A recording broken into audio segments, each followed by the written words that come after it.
position is complete. Hello, my name is Kalan Anglos, and I am a certified strength and conditioning specialist. Sounds pretty good, huh? 10, 9, 8, 7, 6. And this is the KFit Show. 5, 4, 3, 2, 1. Are you ready? Oh, yeah. We're live.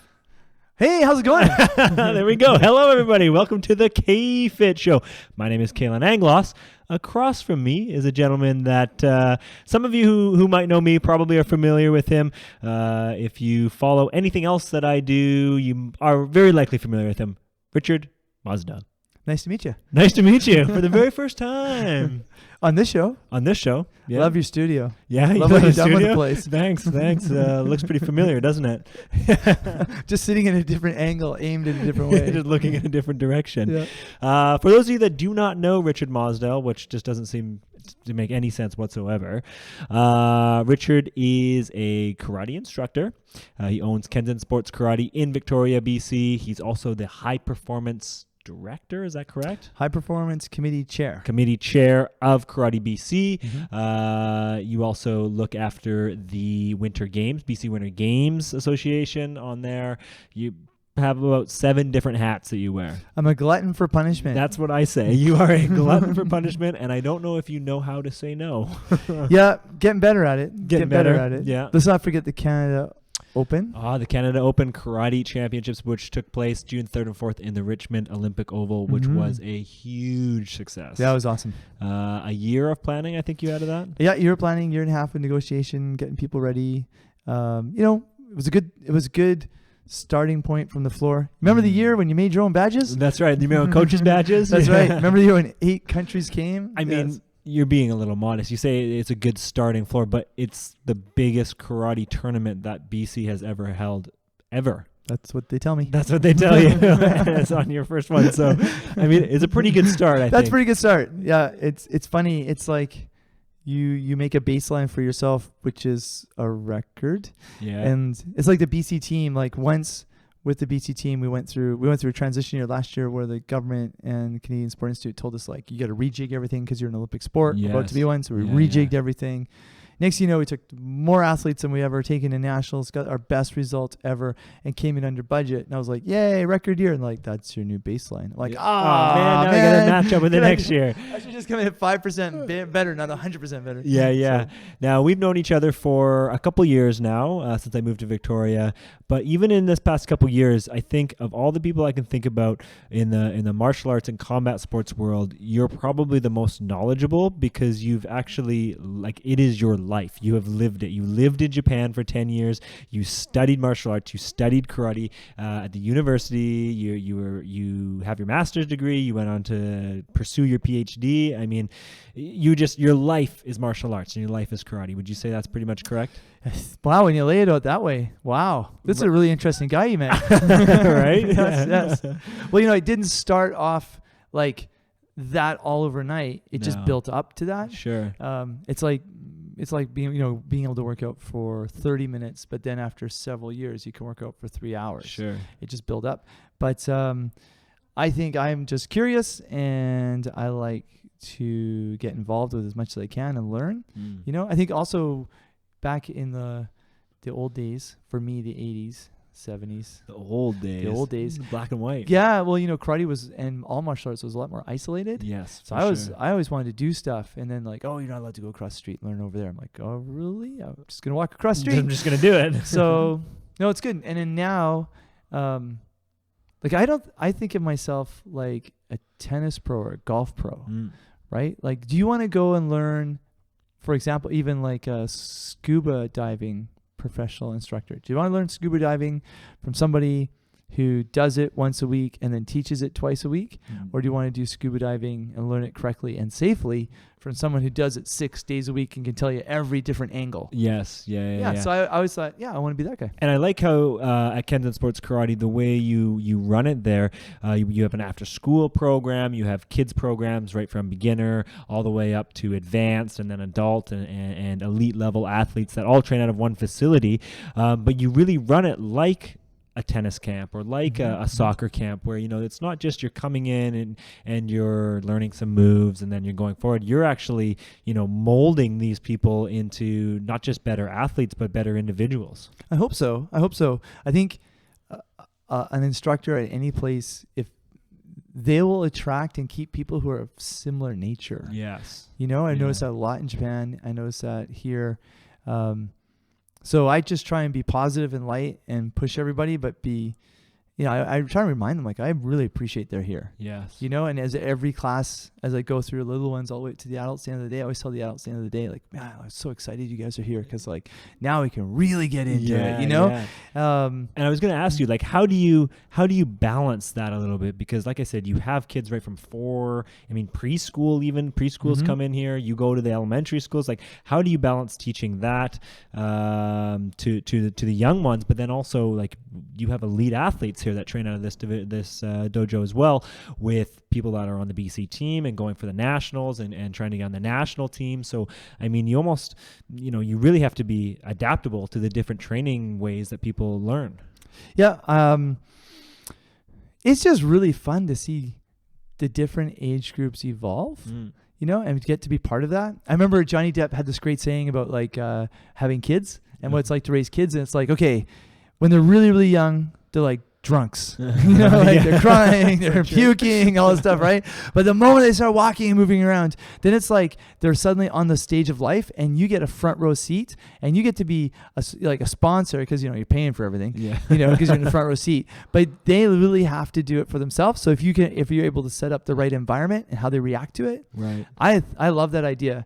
I love the idea that they're going to make their own decision what they're going to do. I'm trying to set up the right environment and give them right stimulus. What are we in martial arts? What are we in fitness training? We're kind of like a restaurant.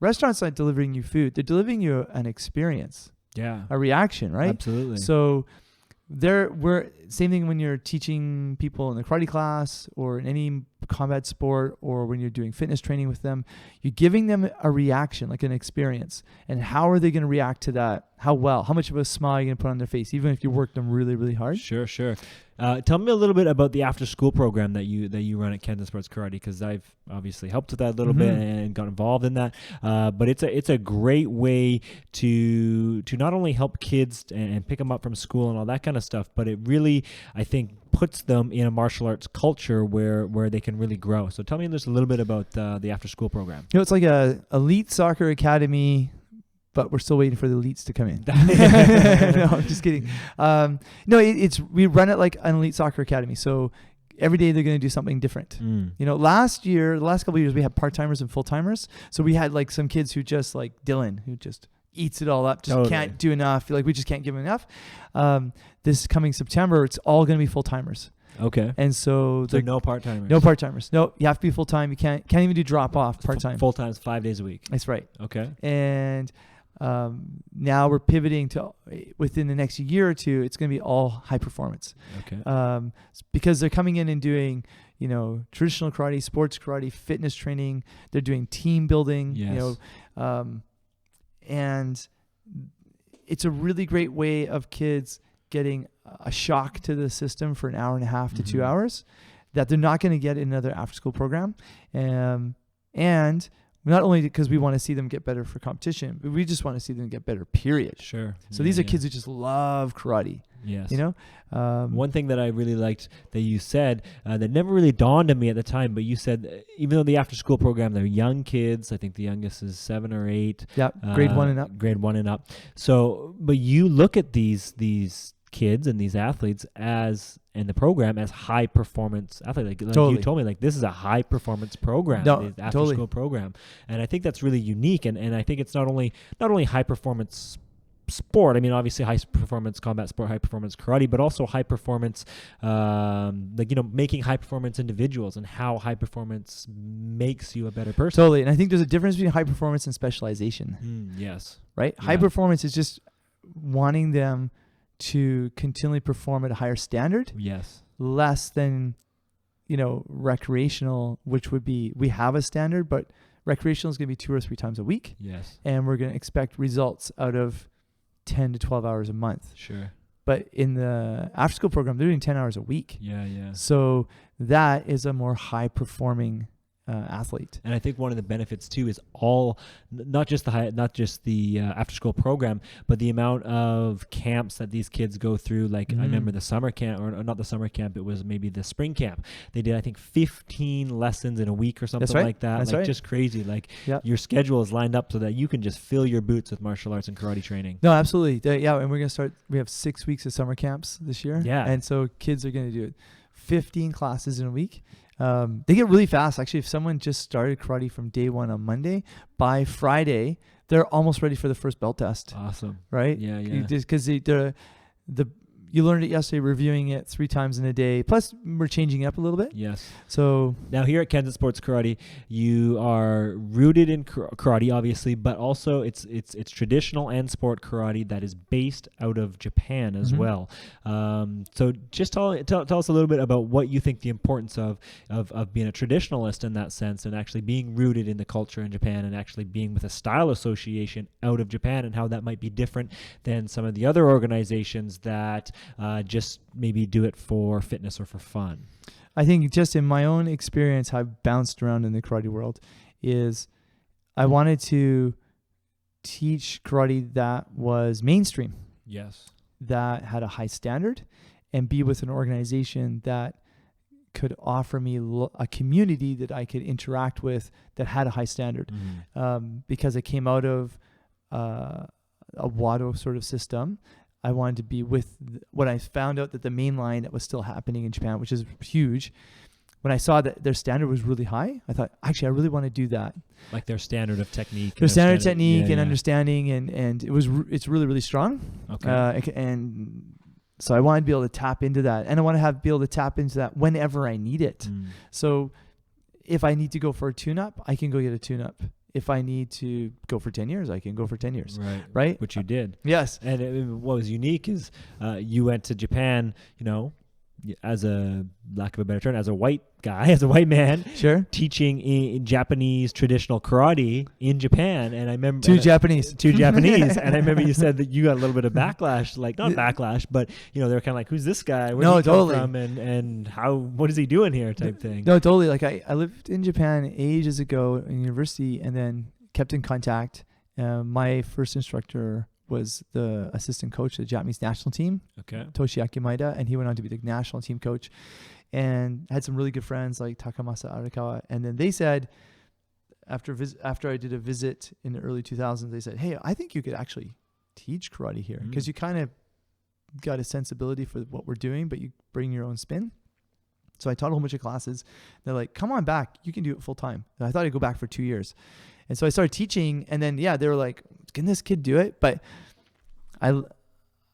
in Tokyo's oldest karate high school club, I became the head coach, and I took them to nationals every year for like 4 years in a row. And everyone was like, whoa, okay, this guy actually knows what he's doing. He can do it. Yeah. And so the first couple of years was people getting used to me doing it and not disappearing. Because a lot of people go to Japan 2 weeks. They say they go for a year. They say they're going to stay for 5. They disappear. So there's anybody who's involved in the international community there knows that people just float in and out.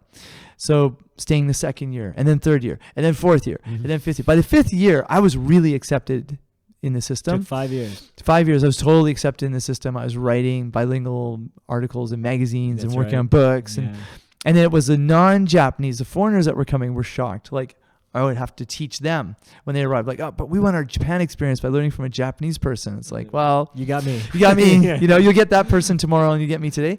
So it just proves that you can do anything if you're really consistent. Absolutely. I mean, high performance, everything about training is with being super, super consistent. I agree. Consistency makes champions. Right? Totally. You came back to Canada, back to Victoria 2 years ago. What made you come back from Japan? I came back, actually I came back 3 years ago now. 3 years. Weird.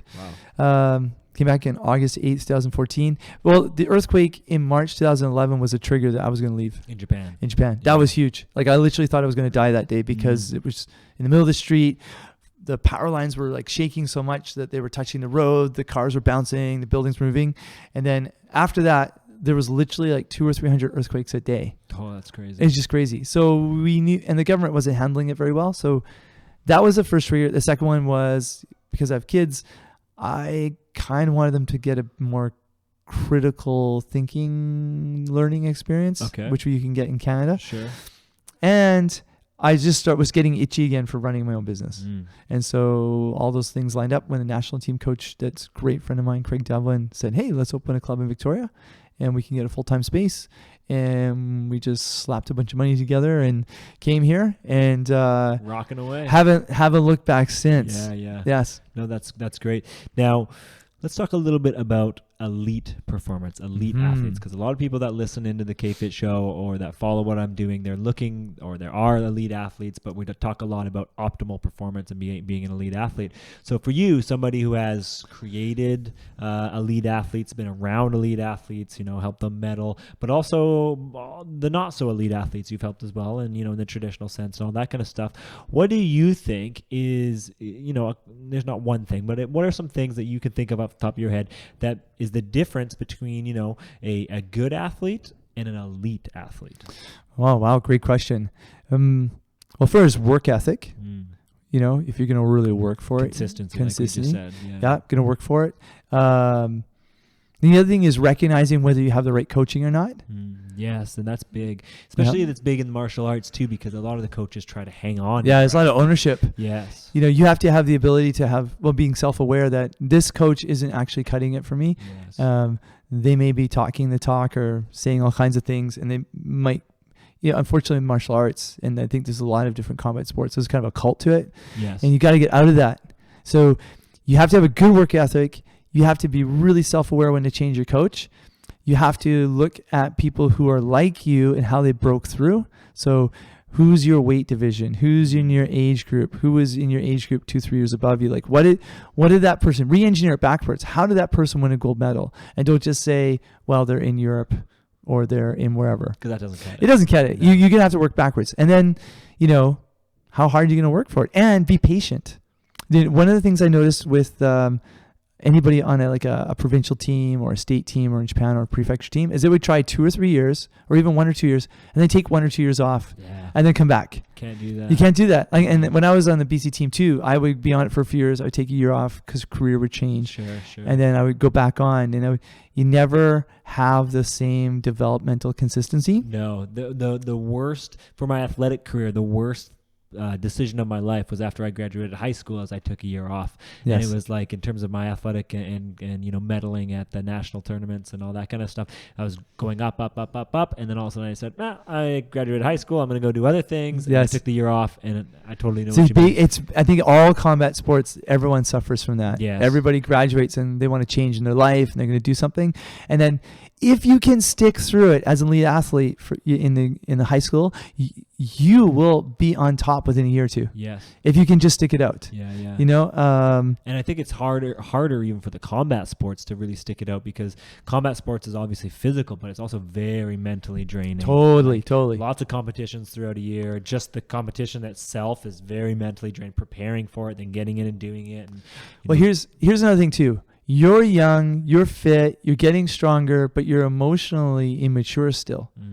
So first time you break up with a girlfriend, it's the worst, right? When you break up with girlfriend number 95, no big deal. No big deal, right? Just so it's one off the block. like you lose your first couple matches, am I a loser? The return on investment in this whole lifestyle. If you can just keep at it, yes. just be really keep at it.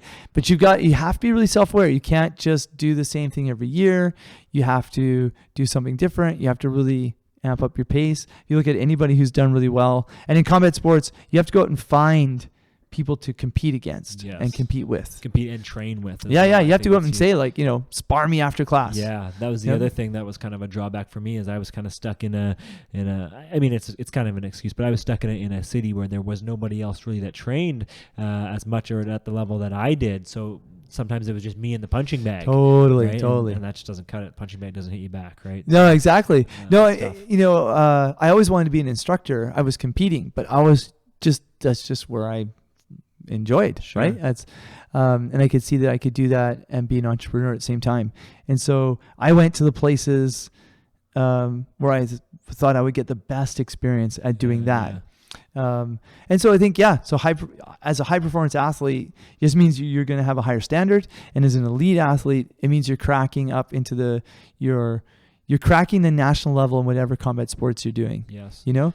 Now that's a great segue because you talk about getting from one level to the national level to the next level. And I know you have a very interesting perspective and philosophy maybe on how an athlete can go about being coached, so to speak, to make it to the Olympics, to make it to the international tournaments. Tell us a little bit about that. And I'm talking about that kind of 3-year cycle thing that you kind of talk about. Break that down a little bit for us, because when you told this to me, I thought, wow, this makes perfect sense, and I wish I had this 9 years ago. Oh, totally. No, it's very analytical, but I think you have to think, all right, from the day you start actually in the highest level of competition that you can be in for an amateur, and it will transition over to being a pro, it's 3 years to medal at nationals. Yes. Just 3 years. So the first year, expect to win nothing, right? Just, hopefully you will get a whole bunch of matches and you get some experience. Your second year, you want to be in the top 4, and especially in the karate world, right? You want to be in the top 4. Top 4 nationals. Top 4 nationals. Yeah. In your third year, you want to be in the top 3, top 2, making the national team. And then after that, it's 3 years at continental. So first year, nothing. Second year, something. Third year, you qualify for Worlds. Then at Worlds, first year, nothing. Second year, something. Third year, you win the World Championships. Yeah. And then anything you do, that's 9 years. Anything you win 1 year early is a bonus. Yes. So the problem is people go, okay, I'm going to do it this year. I'm going to win nationals this year, continentals next year, and I'll win the worlds the year after that. It's like, no, it's 9 years. It doesn't work that way. And if you can, and then, there's that 10,000 hour rule that's sort of been, debunked a little bit, but it's the hours are going to depend on you and your sport and which category. Like if you're a para karate athlete, you have a really good chance of scoring a medal because only like 5 people go. Yeah. Now, in 4 years, 200 people are going to go. Sure. So, but that's a really good way of looking at it. And then if you take a year off, it's 2 years back. It's not 1 year back. It's 2 years back. Yeah. Because everyone else has gone forward. That's right. You missed the one and everybody else. That's right. So I'm going to take a year off at year 5. So my 9 years is now, instead of 10, it's 11. Yeah. Right? But that's patience. That's and patience and resilience. And that means like you're not just going to go to the 1 or 2 qualifying events.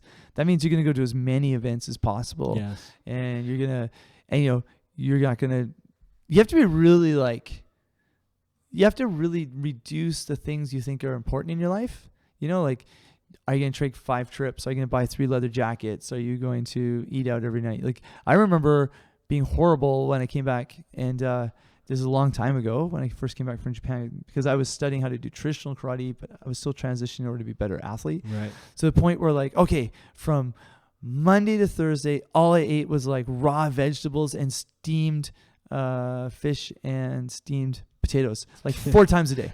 That's it. And then Friday I could eat whatever I wanted, and then Saturday back to the steamed vegetables and everything. That was it. And just big volume. So anybody who was dating me was like, they come over for dinner. I'm like, yeah, here's a bunch of steamed food. And they're like, this is nothing. What's going on here? I'm like, oh yeah, but I just got to eat as much as I can to get as strong as I can as fast as possible.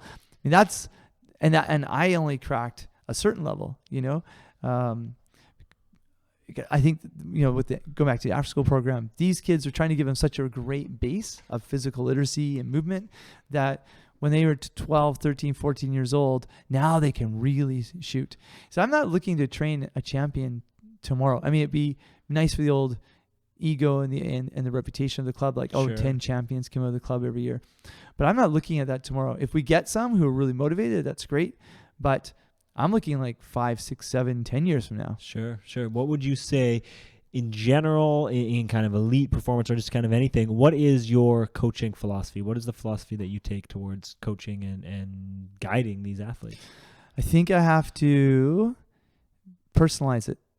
To each one? To each person. Okay. Right? I have to set up a system for everybody, but I have to, even if it's like a minute, like you have to look at people in the eye and you have to really personalize it. You have to make them feel that they're valued here. What they're doing is valued here. And you can't do that with a megaphone from the front of the room.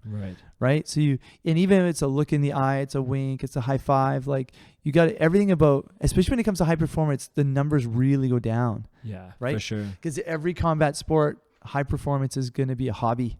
Yes. Except, well, maybe judo, everybody competes, but I think there's a lot of judo programs where there's a lot of people who just train, but the actual people going for their national teams and trying to go to international competitions, it's quite low. So yeah, you have to personalize it. I mean, doesn't Freddie Roach say that as well, right? Like, For sure. Yeah. you know, he yeah. personalizes everything. And he's with the elite of the elite, really. Exactly. Right? So he can kind of make that happen. When you go to these competitions, when you are training with people, or you see them in competition, you see them kind of going through their kind of thing, are you inclined to kind of help, like say somebody who's not one of your athletes, are you inclined to kind of come up to them and help them a little bit and kind of give them information, or do you like to wait till they come to you? I know some coaches, like they want their athletes to come to them. They want people to come to them for help. Mm-hmm. But you're a little bit different. Like you, I think, are an open book for the most part. Sure. Like, and you have no problem coming up to people and saying, hey, I think you did this. But like, what is, when you see something like that, what's your kind of approach? So I think it's really if they look open to something, I might say something.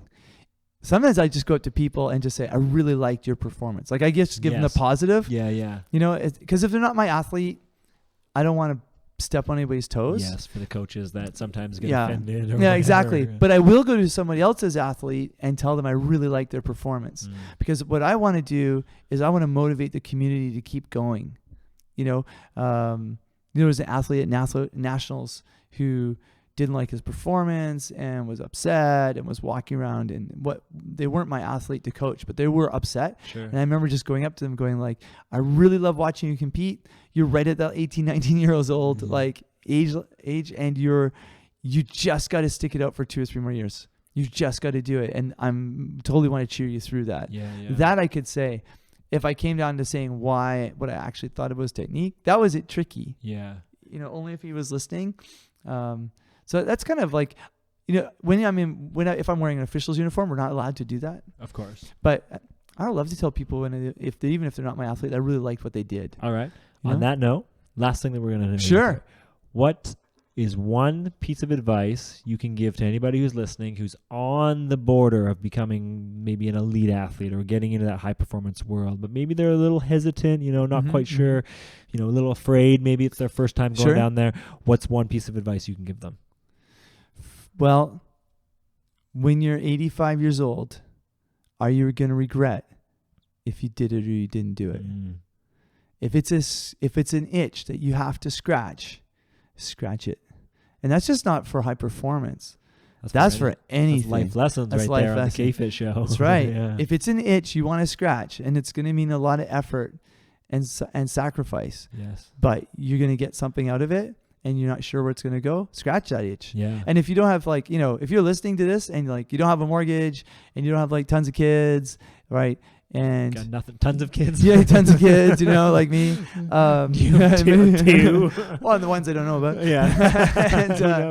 And, yeah, if you